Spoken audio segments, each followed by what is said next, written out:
Olá, sejam bem-vindos à nossa terceira aula do segundo módulo e nessa aula falaremos sobre a umidade. Junto com a umidade abordarei também um pouquinho sobre o Shen da língua e a vitalidade que a gente pode observar também na língua. Mas para começar, falando um pouquinho sobre a umidade, nós temos que entender que a umidade é um fator patógeno.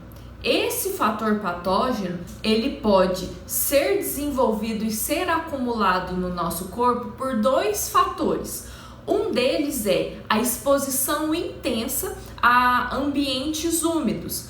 Por exemplo, se você tem um paciente que mora em Manaus, Manaus é muito úmido, é muito quente, então ele tem uma tendência natural de acumular umidade. É um paciente que tem uma tendência a ser mais lento, né? Isso é comum por conta da região que ele vive.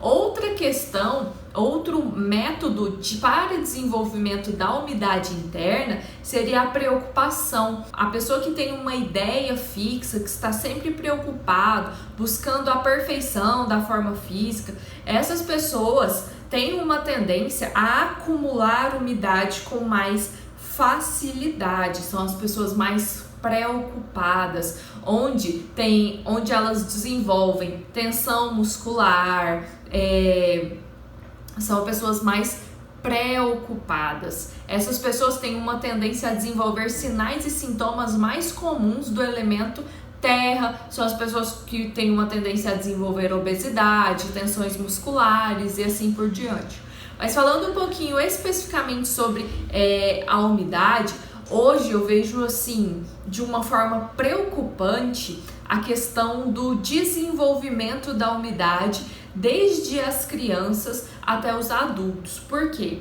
Alimentos não saudáveis, alimentos altamente processados, ricos em açúcar, glúten, esses alimentos debilitam a energia do baço. E o que o baço faz? Ele é responsável por transformar e transportar os líquidos orgânicos. E quando o baço ele tem dificuldade em transformar e transportar esses líquidos orgânicos, ele vai acumular a umidade. Porque como ele não vai conseguir realizar a sua atividade, a sua fisiologia orgânica, esses líquidos orgânicos ficarão parados. Quando esses líquidos orgânicos param, eles têm uma tendência a acumular energia naquela região e com isso desenvolver nódulos, desenvolver massas espalhadas pelo corpo, desenvolver a umidade, tensões musculares, a memória fraca, a falta de concentração.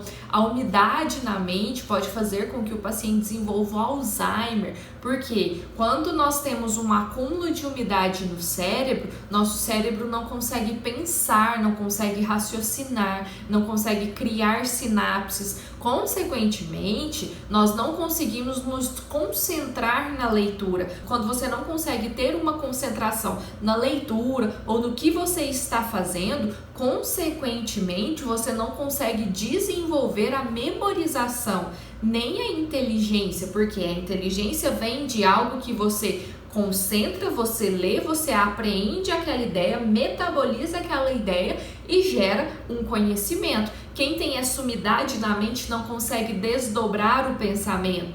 Então, logo, esse processo de acúmulo de umidade me preocupa porque é cada vez mais comum a criança ser exposta a alimentos ultraprocessados. Eu vejo pais de crianças colocando refrigerante na mamadeira. O processo de amamentação está sendo deixado de lado muito cedo.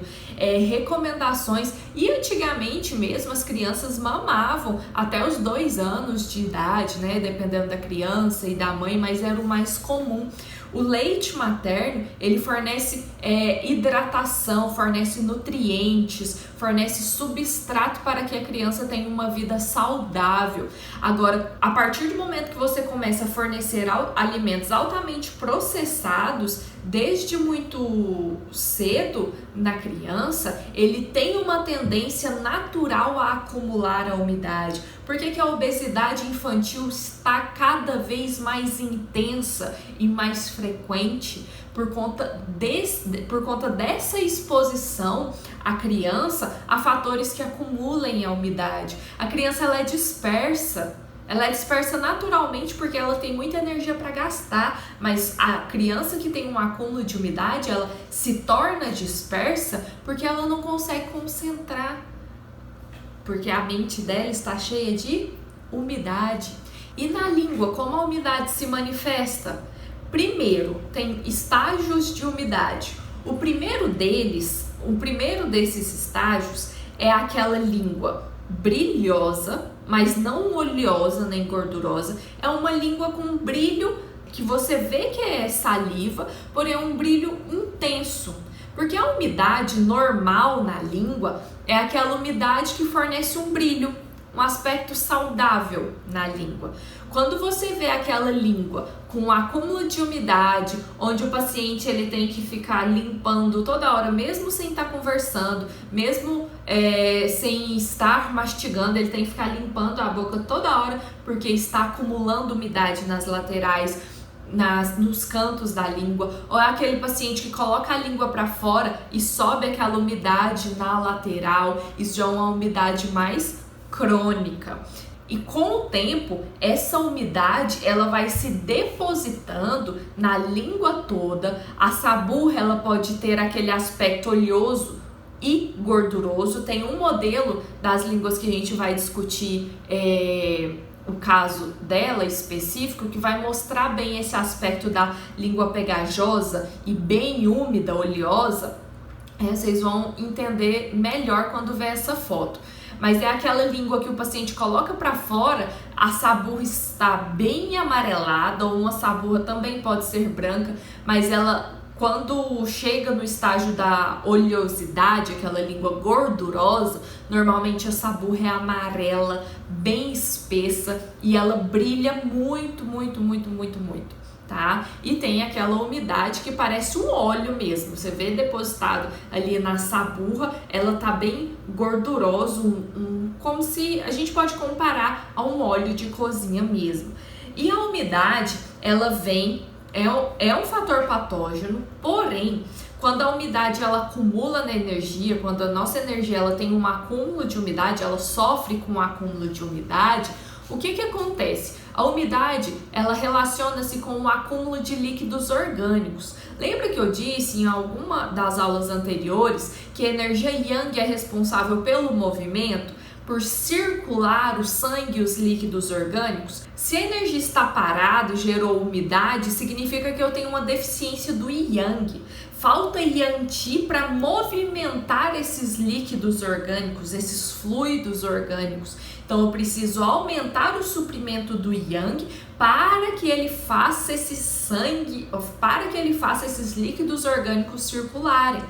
E quando temos um acúmulo de líquidos orgânicos, a língua com o tempo e a partir da cronicidade desse acúmulo da umidade, vai gerar o edema. Aquela língua edemaciada relaciona-se também com a deficiência do Yang, porque falta movimentação dos líquidos orgânicos. Então são estágios. Primeiro nós temos a língua que fica com aspecto brilhoso e começa a acumular a umidade, acumula muita umidade. Acumulou umidade, a língua tem uma tendência a edemaciar. A língua ficou muito edemaciada, não tratou a umidade, ela vai começar a ficar oleosa, com aspecto pegajoso. Então, quanto mais oleosa, ou pegajosa, ou úmida a língua, mais crônica será a deficiência do Yang, ou mais crônico será esse fator patógeno relacionado à umidade. Então, a umidade, ela se desdobra na deficiência do Yang. Quando você vê uma língua úmida, você vai pensar na deficiência do Yang, ok? Em relação à vitalidade da língua, quando a gente fala em Shen da língua, nós estamos falando naquela língua viva, que o seu paciente coloca a língua para fora e ela te remete a uma saúde mesmo, né? quando o paciente coloca a língua para fora e você vê uma cor, você vê que aquela língua não está na cor normal, porém ela tem uma coloração, tem uma umidade ali, não intensa, pelo menos uma umidade branda, mas tem uma umidade, né? Tem uma saburra fina, é o aspecto da língua saudável, né? A língua que tem Shen é uma língua saudável, ou línguas que começaram um padrão de desequilíbrio. Quando a gente fala de uma língua sem Shen, sem vida, é aquela língua que o seu paciente coloca ela para fora e falta sangue, falta energia, falta aquela força de saúde, sabe? É aquela língua que falta uma cor. E quando vocês pegarem um paciente que tem a língua nesse padrão, vocês vão identificar. É aquele paciente com a língua mais pálida ou falta vida. Esse que é o sinônimo da língua sem Shen. É aquela língua que falta vida, falta cor, falta movimento, falta saúde. E normalmente pacientes que apresentam a língua nesse aspecto são pacientes que têm uma tendência à apatia, ao desânimo, à desmotivação, até depressão, tristeza. É aquele paciente que está passando por processos mais crônicos relacionados às emoções. Então, resumindo, nós temos a língua úmida, que vai gerar o edema, que vai gerar a língua pegajosa e oleosa. Esses padrões relacionam-se com a deficiência do Yang. Por que relaciona-se com a deficiência do Yang? Pois falta movimento, atividade. O paciente que se apresenta com a língua úmida, você tem que analisar primeiro o fator relacionado à alimentação. Esse paciente é imprescindível que ele diminua o consumo de alimentos processados. Desembalar menos e descascar mais. Esse paciente tem que melhorar o consumo de alimentos. E principalmente se for um paciente com excesso de peso. Paciente obeso precisa. O paciente obeso, ele tem a língua úmida, ele precisa controlar a alimentação. E qual a melhor forma de melhorar o suprimento de Yang no corpo? Fazendo atividade física. Por quê? Quando você faz uma atividade física, você respira melhor. O seu pulmão, ele consegue captar mais oxigênio. E nada melhor para produzir a energia Yang, ou melhor, a sua principal matéria-prima da energia Yang é a respiração. Então, nada melhor para movimentar os líquidos orgânicos, diminuir a umidade, do que fazer uma atividade física que permita ao seu paciente respirar melhor, melhorar a amplitude da respiração, com isso captar mais oxigênio, eliminar gás carbônico e movimentar os líquidos orgânicos. Isso vai fazer com que diminua o processo tanto da obesidade quanto do acúmulo da umidade. Então, como eu estava dizendo, se o seu paciente ele tem acúmulo de peso, significa que ele está com excesso de umidade, que já virou mucosidade. Então, o seu paciente ele já tem um acúmulo de umidade. Essa umidade, para ela ser dissolvida, ele precisa melhorar a alimentação, praticar uma atividade física e praticar uma atividade física para melhorar essa questão do suprimento da energia Yang. Você aumenta a energia Yang e faz com que o seu paciente melhore e ajude a dissolver toda essa umidade. Umidade dificulta o raciocínio, por isso que pessoas do elemento terra têm uma tendência a desenvolverem a memória fraca e a baixa de concentração, porque tem uma tendência a acumular umidade. É muito comum, não se enganem, que apenas pacientes com aumento de peso que terão a língua úmida. Não, senhores. Eu já vi muitos pacientes magros, com aparência magra, mas com muita umidade, inclusive com a língua pegajosa, oleosa. Isso quer dizer principalmente em relação à alimentação. O paciente ele não precisa ser gordo para ter uma má alimentação, pelo contrário. Pessoas do elemento metal têm uma grande dificuldade em ganhar peso. Então, pode acontecer desse paciente do elemento metal que tenha dificuldades em ganhar peso, faça o uso de muitos alimentos processados, porque ele não ganha peso mesmo com facilidade, e esse excesso de alimentos processados serão acumulados. Eles serão acumulados, provocarão umidade no corpo, aí a língua estará mais úmida, é aquele paciente que vai ter uma tendência a desenvolver nódulos, nódulo na tireoide, pode desenvolver massas abdominais. Então, são alterações que mostram que o seu paciente ele tem umidade e não necessariamente apenas como acúmulo de gordura, tá? E para fechar, em relação à vida da língua que eu falei para vocês, quando o seu paciente se apresentar com a língua pálida, sem vida, sem energia, vocês vão perguntar para ele como ele se sente em relação a essas questões de ânimo, vontade, disposição, se ele faz alguma atividade física. Gente, eu nunca vi uma pessoa que pratica atividade física regularmente ter essa língua sem vida. Então, nós precisamos aumentar também nesse paciente o suprimento de yang.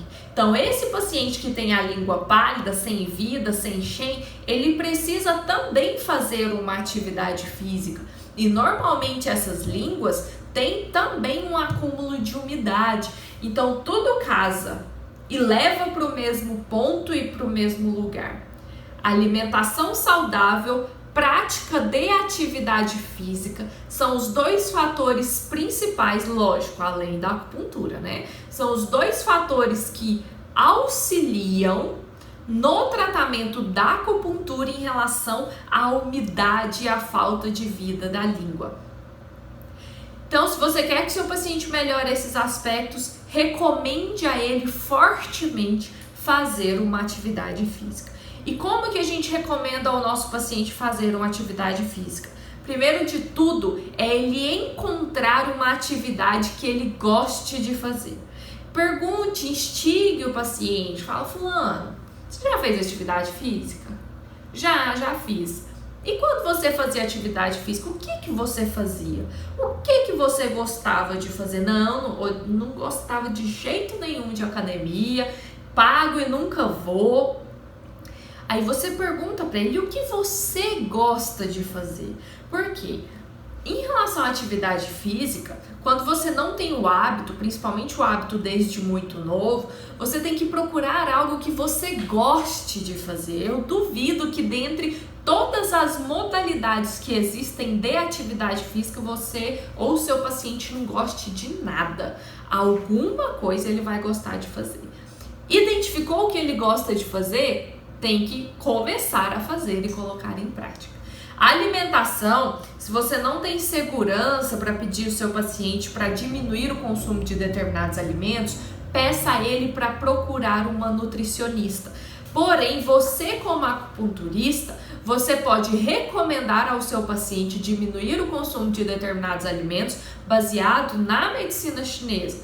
Por exemplo, se você olha a língua do seu paciente, você vê que tem edema e umidade. E você sabe que alimentos ricos em açúcares, ricos em glúten, são alimentos que favorecem o aparecimento dessa umidade. A lactose, o leite, aquele leite que falam que é leite, né, que vende na gôndola do supermercado, que lá não é leite nem aqui, muito menos na China, aquele que se dizem ser um alimento, ele é o que mais contém umidade em sua formulação.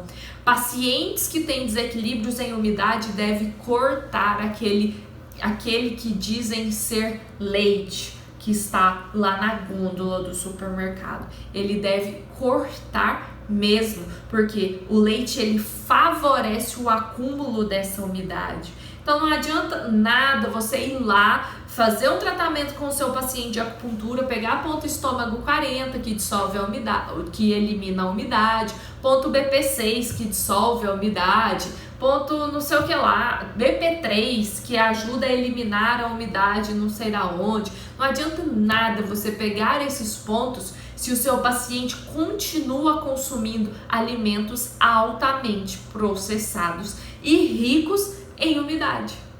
Vocês concordam comigo que é um buraco sem fundo? Você drena a umidade, ele chega na casa dele, come aquela rosquinha deliciosa, rica em glúten, açúcar. E que adianta? Nada. Aí o que que... Ah, Amanda, mas então não vou fazer acupuntura no meu paciente que tem umidade, que não quer fazer atividade física? Vai.